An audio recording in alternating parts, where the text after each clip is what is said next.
मैं पहले जो आपने भूलने की बीमारी की बात कही, मैं व्यक्तिगत अनुभव बता दूं। ओम सैनी साहब, मैं कभी कभी ये गया था कि चश्मा यहाँ रख के मैं चश्मा ढूंढता था, या कभी इस तरह की कुछ हरकतें करता था, अभी भी करता हूँ। तो लोगों को लगा कि बुढ़े हो रहे हो इसलिए, तो मेरे घर में लोगों ने मुझे बताया गया कि बादाम खाने से वो जल्दी आपकी वो याददाश्त बढ़ती। मेरा अपना अनुभव यह है कि मैं बादाम खाने लगा तो मेरी याददाश्त और जाने लगी, तो मैंने बादाम बादाम खाना बंद कर दिया। मैं अब ज्यादा ठीक से हूँ। मैं इन सारे लोगों को बता दूं, इन सबसे कुछ नहीं होता है। ये कभी कभी काम की अधिकता या जब मल्टीटास्किंग कर रहे होते हैं तो शायद आप इस तरह की हरकत करें। ओम सैनी साहब, हम सब लोगों में सबसे सीनियर, सबसे अनुभवी आप हैं। मैं दो तीन चीजें जरा आपसे पूछ लूं। मुझे लगता है कि नीतीश कुमार की जो सबसे बड़ी क्वालिफिकेशन, एक दो चार और थी जो मीनू जी गिनाई, उसके अलावा एक तो वो ओबीसी जन्मजात थे। वो मोदी जी की तरह जन्म के समय अपर कास्ट और खुद ही अपने आप एक कानून बना के खुद बैकवर्ड हो जाना, वो नहीं थे। उन्होंने उस त्रास, मतलब वो जो भी समस्याएं होती उसको उन्होंने झेला था। दूसरा, वो हिंदी हार्टलैंड से आते थे। ये अच्छी बात नहीं है, देश के हिसाब से अच्छी बात नहीं है, लेकिन हिंदी हार्टलैंड का शायद एक बेसिक क्वालिफिकेशन हो गई है शीर्ष पद पे जाने के लिए। और तीसरी बात, उनकी एक्सेप्टेंस थी। मैं ये सब जब कह दूं तो मैं जरा सैनी साहब आपसे एक दो चीजें समझना चाह रहा हूं। नीतीश जी आरजेडी के दरवाजे गए थे, उनके लोग नहीं आए थे। जितना पिछले 18 महीने में जिस तरह से लालू यादव जी और तेजस्वी यादव ने अपने को काबू में रखा, उन्होंने एक भी गलत स्टेटमेंट नहीं आया, वो देखने वाली बात। अब वो कह रहे हैं बीजेपी वाले कि पिछले 17-18 महीने में जंगल राज हो गया था बिहार में। तो उस जंगल राज के सरपरस्त कौन थे? नीतीश जी कह रहे हैं कि हम तरक्की का काम नहीं कर पा रहे थे। तो भाई तुम भी चीफ मिनिस्टर थे, तरक्की का काम तुम नहीं कर पा रहे थे, तो जवाबदेही किसकी होगी? और एक चीज मैं आपसे पूछ लूं, दो बड़े काम हुए हैं पिछले 17 महीने में जो तेजस्वी जी ने भी कहा। एक तो जाति जनगणना वाला जो मामला हुआ है, वो इस 17 महीने में हुआ है। तो किस इसका श्रेय इस महागठबंधन की सरकार को जाएगा, कि नीतीश जी इसको कहेंगे कि नहीं, बीजेपी के प्रेरणा से उन्होंने ये काम यहां करने आए थे और फिर करके निकल गए?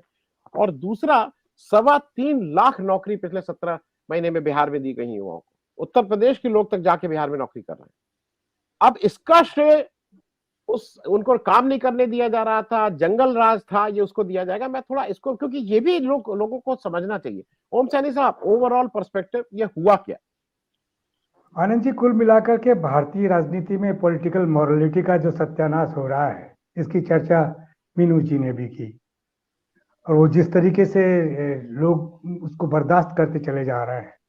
अभी तो हाल ही बहुत अलग किस्म का था, और मैं ये समझता था कि इनका अपना जो अनुभव है नीतीश जी का, वो इतना बेहतर है कि वो ठीक से समझ सकेंगे कि फासिज्म का जो सिलसिला बन रहा है उससे मुकाबला करने के लिए अपोजिशन को यूनाइट होना है। उसकी पहल उन्होंने की थी।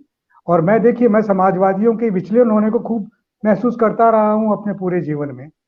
तो मैं लेकिन इनको ये कहने लगा था, और खासतौर से धनंजय जी का ये बड़ा आग्रह रहा था कि साहब ये बहुत चेंज होंगे, इन पे आप, इन बातों पे आप विश्वास ना कीजिए। तो मैं बिल्कुल मानने लगा कि हाँ, ये शायद सही चॉइस है इंडिया गठबंधन के लिए। इन्होंने लोगों को इकट्ठा किया, जून में एक जगह सारा सिलसिला आइडिया उसको शक्ल दी, फिर पटना में किया, फिर बंबई में किया। तो उससे लगने लगा था चीजें, बेंगलुरु में किया, वो सब चीजें लगने लगा था कि हो रहा है। लेकिन ये समझ में कभी नहीं आया, मतलब कि ये प्रधानमंत्री बनना चाहते हैं या इंडिया की अगुवाई करते करते राष्ट्र उस पद के लिए ही सारा मैनेज कर रहे हैं चीजों को, ये समझ में नहीं आया। तो मैं जिन टूल्स से एग्जामिन करता हूँ वो वर्गीय फिलोसफी के माध्यम से बड़ा सहज रूप से एग्जामिन हो जाती है। ये मैंने देखा ही नहीं इनको कि सब ये इस तरीके का इनका जो, क्योंकि मेरे को याद है कि जिस तरीके से जनता पार्टी के शासन के वक्त में जेपी जेपी ने और कृपलानी ने और तीसरे साहब जो थे, उन्होंने जगजीवन राम को प्रधानमंत्री नहीं बनने दिया और मुरारजी जैसे रिएक्शनरी को बिठा दिया उन्होंने, और उसका सत्यानाश हुआ। उसके बाद में सारा सिलसिला गड़बड़ा गया। यही मैंने देखा कि ये जैसे मिसेस गांधी के लिए कहते हैं कि साहब वो ऐसा, तो शहादत से जो जमात निकलती है वो बहुत अलग किस्म की होती है। 67, 68, 69 में कामराज वगैरह के साथ में सिंडिकेट इंडिकेट के उस युद्ध में आपने देखा किस तरीके से इनका अपना रोल रहा, जिसमें कहीं ये विचलित नहीं हुई, और इनका कमिटमेंट रहा टूवर्ड्स इंडियन कॉन्स्टिट्यूशन, भारत के संविधान को की मान्यता को कैसे स्थापित किया जाए, प्रियम्बल को कैसे स्थापित किया जाए। फिर मैंने उसके बाद में देखा कि वहां से भी जब सिलसिला अलग हो जाता है तो उसके बाद में जो आगे की चीजें होती हैं उसमें भी लगभग इसी तरीके के परिवर्तन। और भारतीय जनता जो है, भारत का मतदाता, ऐसे लोगों को जो अपॉर्चुनिज्म को अपना के चलते हैं, जब ठप्पे का काम होता था तो बिल्कुल आउट हो जाते थे। कि जब से ईवीएम आई है कि सरवाइव करने लगे हैं, वरना तो सामान्य जन के पास में जो अपनी मूल्यांकन करने की जो सारा सिलसिला था उसको इम्पैक्ट होता था, वो बहुत सारी चीजें अपने अनुभव से सीखता था। उसको किसी कॉलेज में यूनिवर्सिटी में जाने की जरूरत नहीं होती थी। उसके अपने अनुष्ठान, उसके अपने उत्साह, उसके अपना माहौल, उसका अपना इतिहास उसको एक न्याय का रास्ता बताता है, सत्यमेव जयता वाला सिलसिला बनाया होता है। लेकिन ये सब चीजें अब जाकर के अर्थहीन सी हो गई हैं। अब कुटिलता के साथ में राजनीति की जाए, महत्वाकांक्षा और अवसरवाद के साथ में राजनीति की जाए, इस तरह का सिलसिला इस वक्त जो 10 साल का शासन है वो यही सब स्टैब्लिश करने में लगा हुआ है। अब उसके बाद में इसको यूं ले लीजिएगा कि नीतीश जी गए, नीतीश जी ने क्या सोच करके गए, कैसे सोच करके गए, उसके बहुत सारी इंटरप्रिटेशंस और उसकी वो आ रही है सारा सब कुछ। लेकिन ये तय है कि मुझे यूं लग रहा है कि पुनः हिंदुस्तान उस तरीके का बनने जा रहा है जिस तरीके का हिंदुस्तान मैंने सन 70 के पहले देखा था। सन 70 के पहले वाला हिंदुस्तान सच के लिए काफी कुछ एकजुट होता था। और राहुल गांधी ने जो पहली यात्रा की थी वो मुझे मीनिंगफुल लगी। मुझे लगा कि तो फिर मैंने यात्राओं को इतिहास देखा कि किस उसका क्या इम्पैक्ट होता है। तो महात्मा गांधी से लेकर के और चंद्रशेखर और सबके एक रिजल्ट देखे।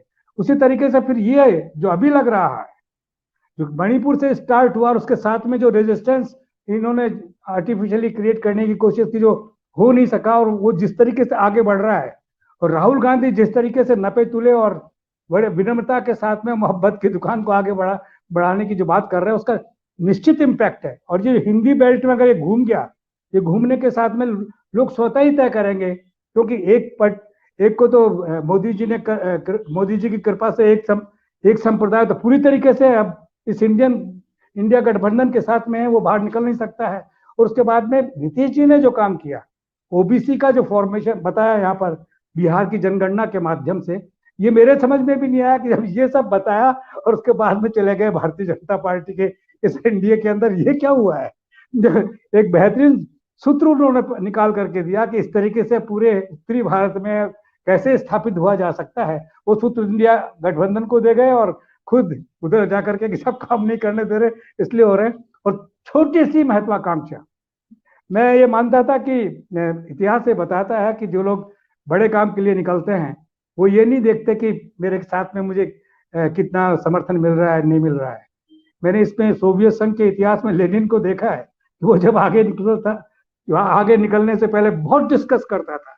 और वहां भी हमारे किस्म की जातियां, हमारे किस्म की नेशनलिटीज हैं, और हमारा उनका जो कॉन्स्टिट्यूशन है वो बिल्कुल लगभग उन सारी नेशनलिटीज को इंपॉर्टेंस देता है। और उसी की वजह से ग्लासनोस्ट पेरेस्ट्रोइका में सोवियत संघ विखंडन हो गया, अदरवाइज वो सब नहीं होता। तो वो सिलसिला मुझे यहाँ लगने लगा है कि जितनी जातियां हैं, जितनी बोलियां हैं, जितनी भाषाएं हैं, उनको ठीक से समझ में आ रहा है कि इस वक्त राहुल गांधी जिस रास्ते से चल रहे हैं, वो रामलला वाला जो इवेंट था वो धीरे धीरे धूमिल पड़ रहा है। अब वो जो होना था वो हो गया।